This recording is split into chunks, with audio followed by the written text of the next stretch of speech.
बिस्मिल्लाहिर्रहमानिर्रहीम वरफ़अना लका ज़िक्रक। मेरे नबी का जिक्र हमेशा बुलंद रहेगा।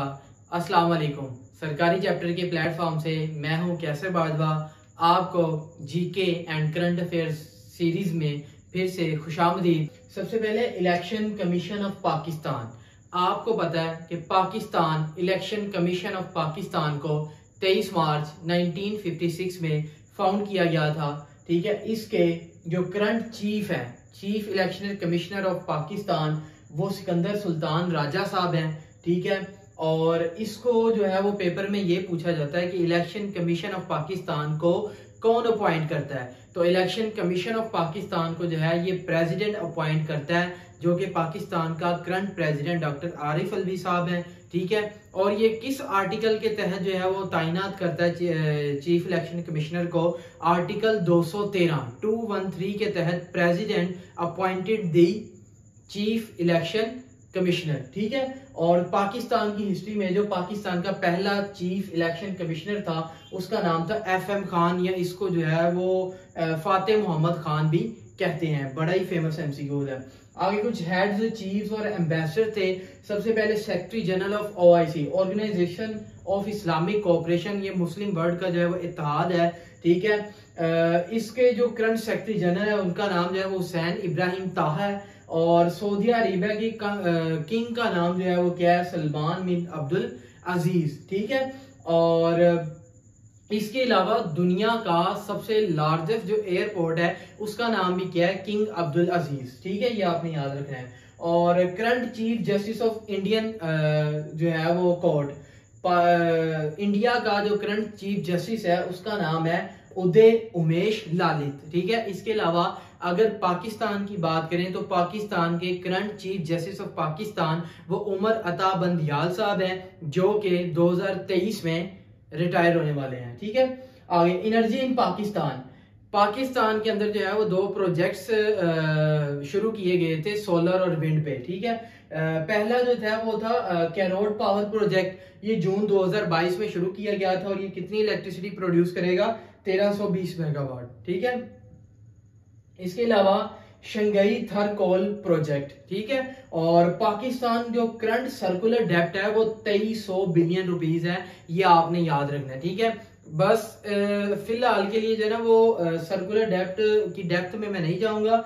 अभी जो है वो आपने इससे इतना ही बस याद रखना है कि ये सर्कुलर डेप्ट जो होता है ये एनर्जी से रिलेटेड होता है। हुकूमत जो है ये जो बिजली बनाने वाले इदारे हैं इनको जो सब्सिडीज देता है, ठीक है, उसका बोझ जो है वो किस पे पड़ जाता है? अवाम पे। तो वो जो है वो उसको क्या कहते हैं इकोनॉमी की टर्म में? सर्कुलर डेप्ट। और वो करंटली कितना है पाकिस्तान का?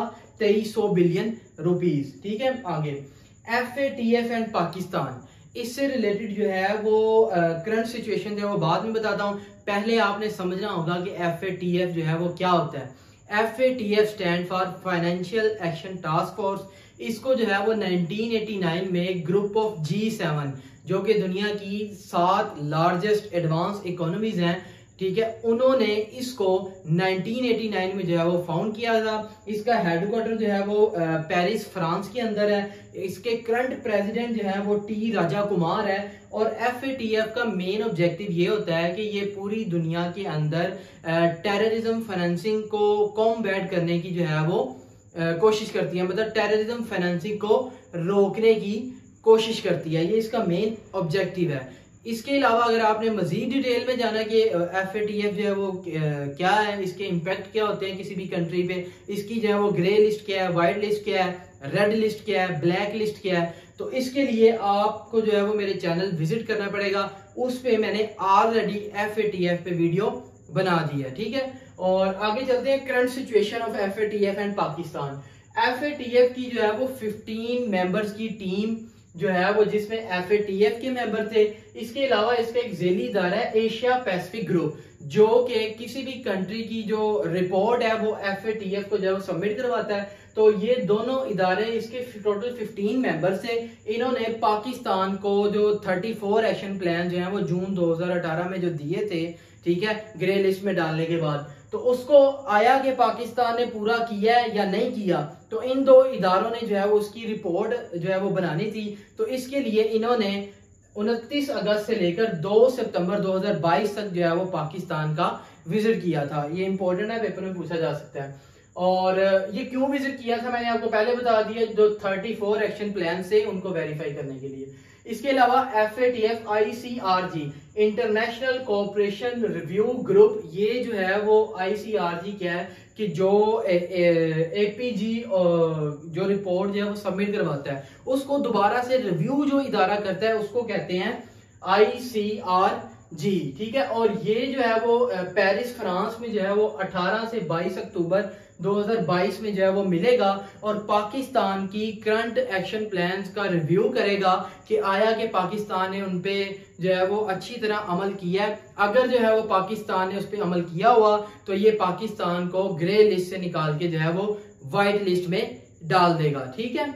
और हाँ, करंट जो पाकिस्तान में chairman of FATF coordination committee in Pakistan वो खलीक कियानी साहब है, ठीक है। ये सेकंड चेयरमैन है, ठीक है।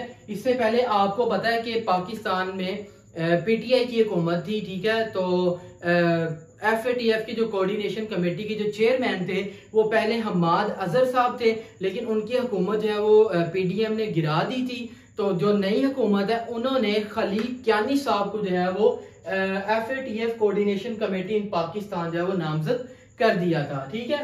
और आगे US है अफगानिस्तान की जो सेंट्रल बैंक है उसका नाम है DAB, इंपॉर्टेंट है, ये आपने याद रखना है। इसके अलावा अमेरिका ने अफगानिस्तान के $7 बिलियन जो हैं वो फ्रीज किए हुए हैं, उसमें से अमेरिका जो है वो $3.5 बिलियन जो है वो उसने कहा है कि मैं रिलीज कर दूंगा, ठीक है।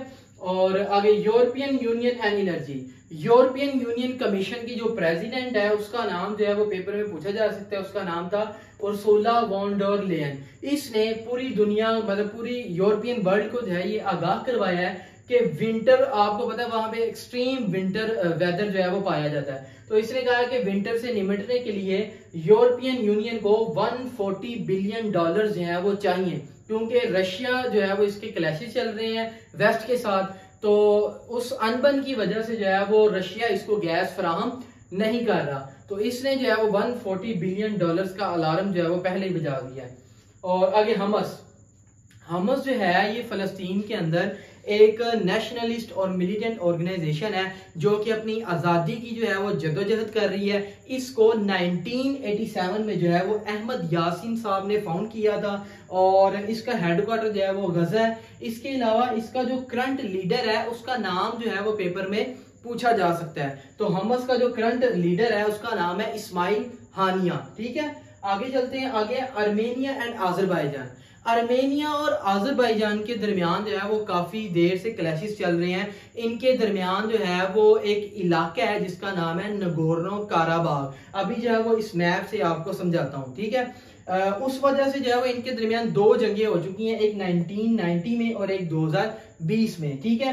तो आज़रबाईजान ने रिसेंटली इसके 100 सोल्जर ऑफ आर्मेनिया की लाशें जो है वो अरसाल की हैं आर्मेनिया को, ठीक है।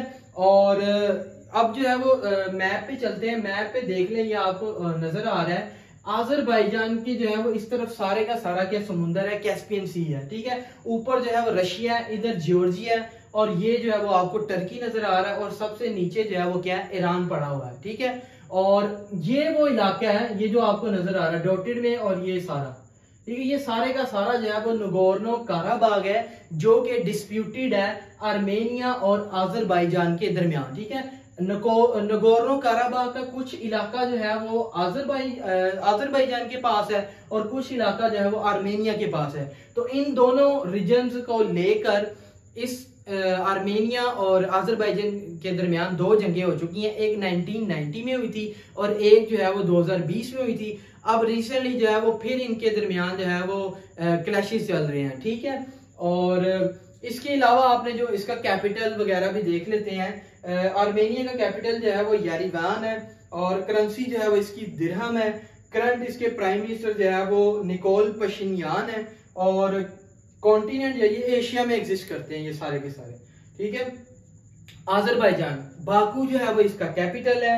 करेंसी जो है वो इसकी मन्नत है, इसकी जो है वो कैपिटल और करेंसी जो है वो पेपर में बहुत पूछी जाती है, तो ये आपने नहीं बोलनी। और इसके जो करंट प्रेसिडेंट है ये भी बहुत इंपॉर्टेंट है, इल्हाम अलवी जो है वो इसके करंट प्रेसिडेंट है आजरबाईजान के, ठीक है। और आगे चलते हैं, यूक्रेन और रशिया के दरमियान जो है वो बहुत सारे जो है वो काफी देर से फरवरी 2021 से जो है वो जंग चल रही है, तो इसके रिलेटेड कुछ एमसीक्यूज इंपॉर्टेंट देख लेते हैं। इसके प्रेसिडेंट का नाम है यूक्रेन के व्लादिमीर ज़ेलेंस्की, प्राइम मिनिस्टर जो है वो डेनिस शमहाल है, और इसके जो कैपिटल है वो कीव है, Kyiv is the capital of Ukraine. और करेंसी जो है वो इसकी हर्वेनिया है, इसकी यूक्रेन की। और खार्किव और आइजियम ये जो है वो फेमस सिटीज हैं, और ये किसकी सिटीज हैं? यूक्रेन की, ठीक है। यहाँ पे जंग भी लगी हुई थी, तो ये आपने याद रखें। इसके अलावा ज़पोरिज़िया जो है ये यूरोप का सबसे लार्जेस्ट न्यूक्लियर पावर प्लांट है, और ये कहाँ पे एग्जिस्ट करता है? ये भी यूक्रेन के अंदर जो है वो एग्जिस्ट करता है। और इसके अलावा यूक्रेन का एक इलाका था क्रीमिया, उसको रशिया ने अनेक्स कर लिया था यूक्रेन से 2014 में, ठीक है। तो क्रीमियन पेनिसुला अनेक्सेशन भी इसको कहते हैं, और ये कब हुई थी? 2014 में। अब जो है ये क्रीमियन पेनिसुला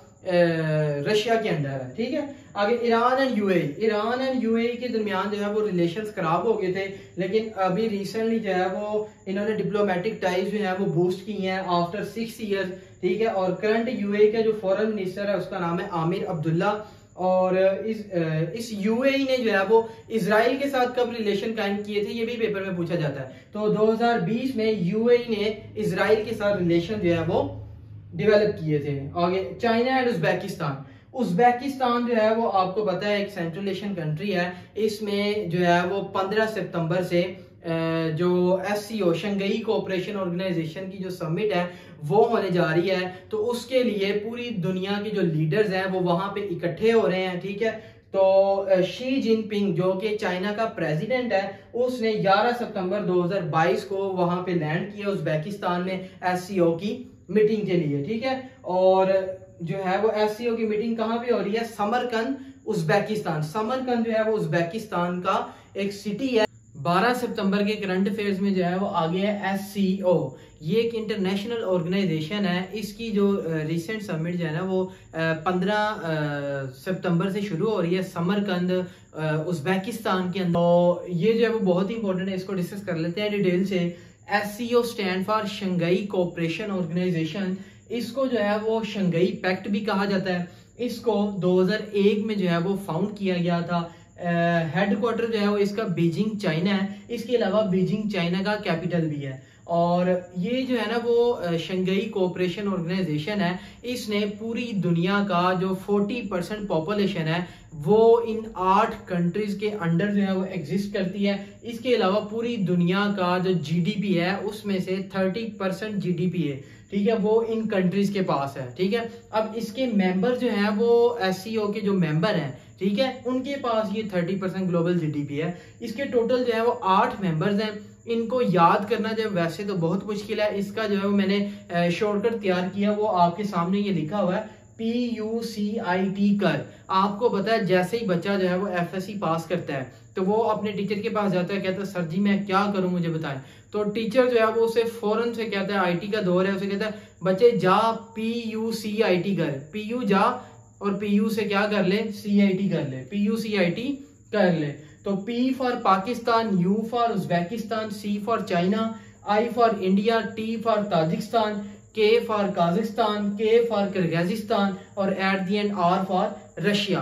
तो ये इसके टोटल 8 मेंबर्स हैं शंघाई कोऑपरेशन ऑर्गेनाइजेशन के, ठीक है। इसके अलावा इसके जो है वो 4 ऑब्जर्वर स्टेटस कंट्रीज हैं, जिसमें जो है वो ईरान, अफगानिस्तान, बेलारूस और मंगोलिया शामिल है, ठीक है। इसके अलावा पाकिस्तान और इंडिया जो है वो इससे पहले जो है वो जब इनको फुल मेंबरशिप नहीं मिली थी SCO की, तो ये जो है वो 2005 तक जो है वो 2005 से लेकर ऑनवर्ड ये जो है वो SCO के ऑब्जर्वर स्टेटस मेंबर कंट्रीज से। फिर जो है वो SCO ने इनको 9 जून 2017 पाकिस्तान और इंडिया को दोनों को इकट्ठे जो है वो 9 जून 2017 को फुल मेंबरशिप ऑफ SCO जो है वो दे दी थी, ठीक है। बहुत ही इंपॉर्टेंट MCQ है। इसके अलावा जो इसके करंट सेक्रेटरी जनरल है SCO के, उसका नाम है जैंग मिंग। आगे कुछ इडियम से मिन्स मैटर्स का मतलब होता है बनाकर जो है वो बात करना, और मेक ए मैस जो है वो इसका मतलब होता है बिगाड़ पैदा करना। ठीक है, आगे चलते हैं। वन वर्ड सब्स्टिट्यूशन है। सबसे पहले एपिक्योर। एपिक्योर का मतलब है one who is dainty in eating is called epicure. और gerontocracy, government by old people is called gerontocracy. ठीक है, और ओबिटोरी मतलब अगर कोई बंदा जो है वो मर जाता है तो उसका नाम जो है वो अगर न्यूज़पेपर में आ जाए तो उसको कहते हैं ओबिटोरी। ठीक है, और ओसिस, ओसिस कहते हैं fertile spot in desert. Desert के अंदर एक फर्टाइल स्पॉट को क्या कहते हैं? Oasis. Fertile spot in desert is called oasis. ठीक है, आगे कुछ मिसलेनियस एमसीक्यू से बहुत ही इंपॉर्टेंट है, ध्यान से सुनिएगा। सबसे पहले यूएस डिफेंस सेक्रेटरी जो है वो एलॉयड ऑस्टिन है। इसके अलावा जो इंडियन डिफेंस मिनिस्टर है उसका नाम जो है वो राजनाथ सिंह है। पाकिस्तान के डिफेंस मिनिस्टर का नाम जो है वो ख्वाजा आसिफ साहब है। ठीक है, और वर्ल्ड लॉन्गेस्ट मेट्रो लाइन जो है वो दुनिया में जो है वो कहाँ बनने जा रही है? तो ये चाइना के अंदर जो है वो बनने जा रही है मेट्रो लाइन, और ये दुनिया की सबसे लॉन्गेस्ट है। ठीक है, और फर्स्ट ट्रांसपेरेंट कार जो है वो रिसेंटली कहाँ पे लॉन्च की गई है? जर्मनी के अंदर। और current speaker of Pakistan national assembly जो है वो राजा परवेज इलाही है। इसके अलावा पाकिस्तान नेशनल असेंबली के जो डिप्टी स्पीकर है उनका नाम है जाहिद अकरम दुरानी साहब। ठीक है, और साउथ कोरिया ने जो है वो अपनी लूनर ऑर्बिट जो है वो 2022 में लॉन्च की है। उसका नाम जो है वो पेपर में पूछा जा सकता है, तो धनुरी जो है वो उसका नेम था। ठीक है, और यूक्रेन की जो है वो एक मिलिट्री रेजिमेंट है जिसका नाम है एजोव रेजिमेंट। रशिया ने जो है वो इसे टेररिस्ट ग्रुप जो है वो डिक्लेयर कर दिया है। और election on 9 seats of national assembly, आपको पता है कि नेशनल असेंबली की जो 9 सीट्स हैं जिसपे इमरान खान जो है वो अकेले खड़े हो रहे हैं, उसके इलेक्शन जो है वो पाकिस्तान के अंदर 9 अक्टूबर 2022 को जो है वो होने जा रहे हैं। इंपॉर्टेंट जो है वो करंट अफेयर्स है। सही, ठीक है, so it's all about the current affairs of 12 September 2022। Thank you so much for your time. Allah Hafiz.